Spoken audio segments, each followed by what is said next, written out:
What's good, people? CJ Williams tapping in with another episode of Culturalist Theory. This time we're taking it up top to New York to check out the discography of Harlem's own Jim Jones. For this list, we will not be counting group projects or mixtapes, only the 7 LPs released from the OG Dipset representative. Make sure you hit that like button and subscribe for more content. Hit that super thanks button to keep the lights on, we'd appreciate it. Now that that's out of the way, let's get to it. Number 7, Capo. The Day One Diplomat member Jimmy Jones has a super underrated catalog with only one real swing and a miss. That would come courtesy of his 2011 effort, Capo. We're not sure exactly what the direction is for this album as it's all over the place. For an album with a feature on every song, only 1 or 2 really work. Like Drops Is Out with Raekwon or Prodigy and Lloyd Banks on Take a Bow, but it's Jones' insistence on including the artist Sin City on way too many songs. It's clear he was going for a Max B vibe on the 5 or so records he's on, but they just come off like cheap imitations. Joints like Perfect Day and Everybody Jones are some of his worst B-sides. Add to that his blatant ripoff of Ace Hood's flow on the paper,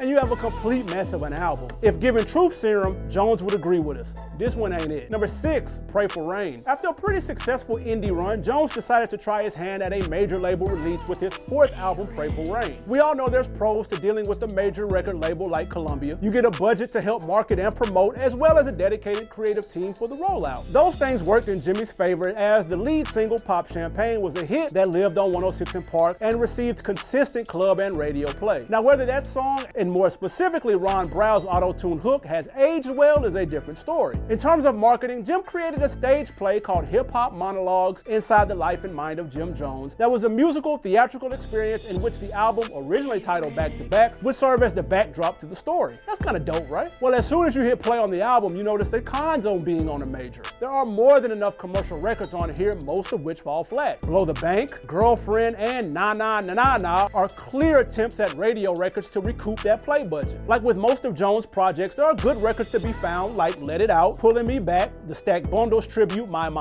and the Max B addressing Frenemies, the latter 2 being the standouts. The highlights are smothered underneath poor commercial records and about 4 too many features from No, Jones's artist who sounded like a great value Jay-Z. To no surprise, this was grand opening, grand closing for his stay at a major label. Number 5, Wasted Talent. Taking a 7-year vacation in between albums, not counting the Kitchen project, which is listed as a mixtape, Wasted Talent represented a reinvention of sorts for Jimmy. Having dropped a handful of mixtapes during that album break and really honing in on his flow on the aforementioned Kitchen, all Jim was really missing was consistent production. Enter old friends the Heatmakers, who contributed 5 joints, setting the table for a later project they would produce entirely. More on that in a moment. Linking back up with the throwback Dipset producers helped shape this project, giving Jones a roadmap to how the rest of the album should sound. Thankfully, he stayed the course as the production was some of the strongest on his albums in years. Everything Heatmakers touched was gold, including Dust and Powder with Jada Kiss and Diplomatic Immunity featuring Dipset head honcho Cam'ron. Unlikely features also worked like Bangin' with Mozzie and the Guilty Pleasure single Chicken Fried Rice with Yo Gotti. Interludes with clips from the classic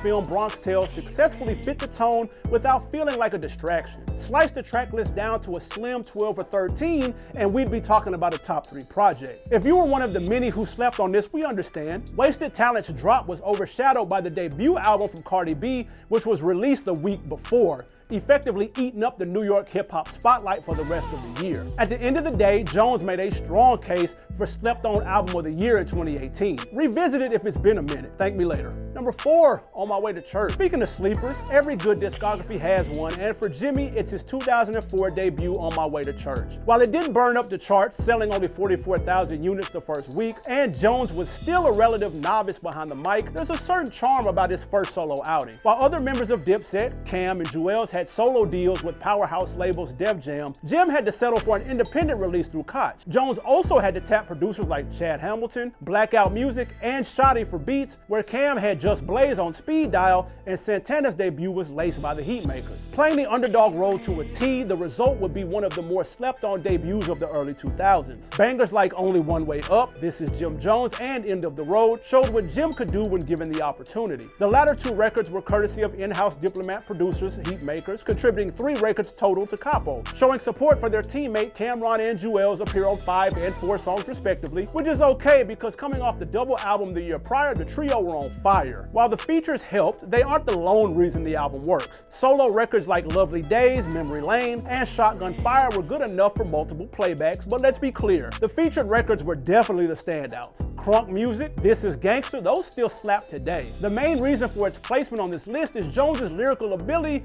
wasn't on the level of his comrades, his flow is unpolished, and there is a crystal clear Tupac influence. Actually, if someone were to say this was his worst album lyrically, we wouldn't argue you down. However, at the end of the day, the final product was more than satisfying and would set the stage for a very solid solo career. Before we get to the top 3 albums from the Koofy Smacker himself, tell us what do you think about his partner in rhyme, Cameron, and his second act as a sports personality. Him and Mace might have something good going on over there. Cam has always had an entertaining personality, dude. You think Jimmy doing his Weatherman series maybe pushed Cam to step his content game up?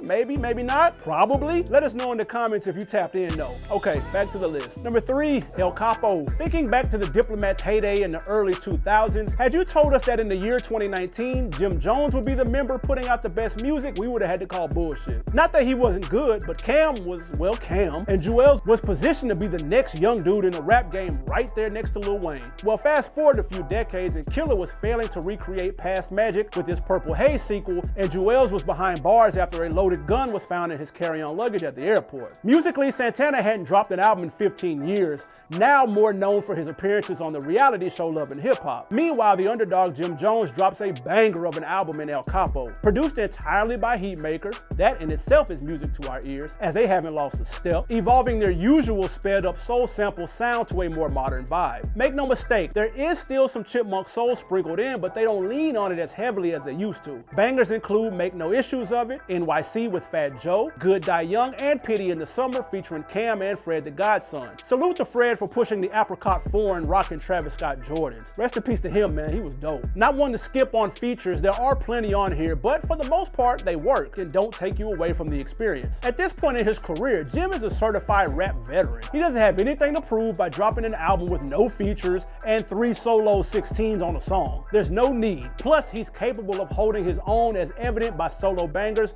like Crystal Occasions and Bread Right, not counting the hook by frequent collaborator Trav, of course. A year and a half later, Jones would drop a deluxe edition to the project in late 2020 with not 1, not 2, but 15 extra songs. So basically a whole new album. We recommend checking out Try Again with Conway and Pardon My Thoughts featuring Dave East if you missed that release. Number 2, Harlem Diary of a Summer. Now this is how you do a sophomore album. Following up just a year after their debut, Jones showed immediate improvement in songwriting and lyrics. Also, having your first solo hit doesn't hurt as he did with Summer in Miami. While Billboard might not have caught on as it peaked at number 78, if you were outside, you know the impact it had. Now why they chose Baby Girl as the lead single over it still doesn't make sense, but that's fine. As soon as we hit play on the album, we knew things would be different. My Diary was a fire opening track with catchy vocals by Denise Weeks, who would lace the album again on I'm in Love with a Thug. Follow that up with the Pete Rock produced G's Up featuring friend turned foe Max B. The somewhat feature heavy track list was Sans Cameron and only featured 2 Santana appearances, instead replacing them with Dip affiliates like 40 Cal, Hell Rell, and J.R. Ryder. Outsiders like Puff, Paul Wall, and Outlaws member Hussein Fatal also are featured. The former 2 on the banger What You've Been Drinking On, with always welcome top tier shit talking from the Bad Boy CEO. Not a perfect album by any means, We Just Ballin' featuring TK is terrible, and while we respect the homage being paid to the late great Mr. Shakur, the record Tupac joint is unnecessary and only fueled more allegations of biting. Missteps aside, the dreaded sophomore slump was avoided,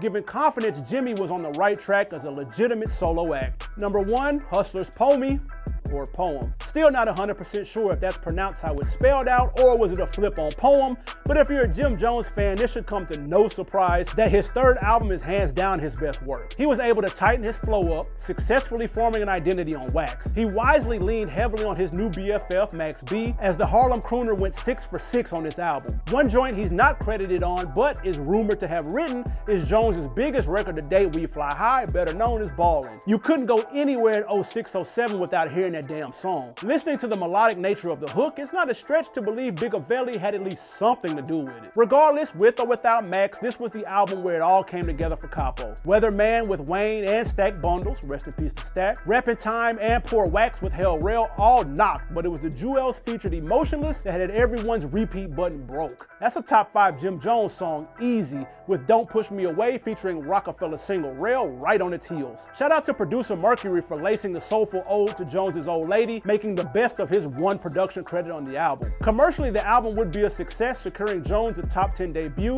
but critically was another story. We love the blog site Hip Hop DX, but they strangely gave this album 1.5 out of 5. Unless you have a personal vendetta against Jones, how is that even possible? 1.5, fam? Anyway, we're not sure what that was about, but what we do know is that this was the album responsible for making Jim Jones a household name, and rightfully so. We've already done the list on Cameron, and Jewels only had 2 albums, so I guess that's a wrap on the Dipset. Who else from the Big Apple should we tackle next? Let us know down in the comments. And if you want to see who else we've covered, check out this playlist with all of your favorite New York artists. Until the next time, I'm CJ Williams, and I'm out.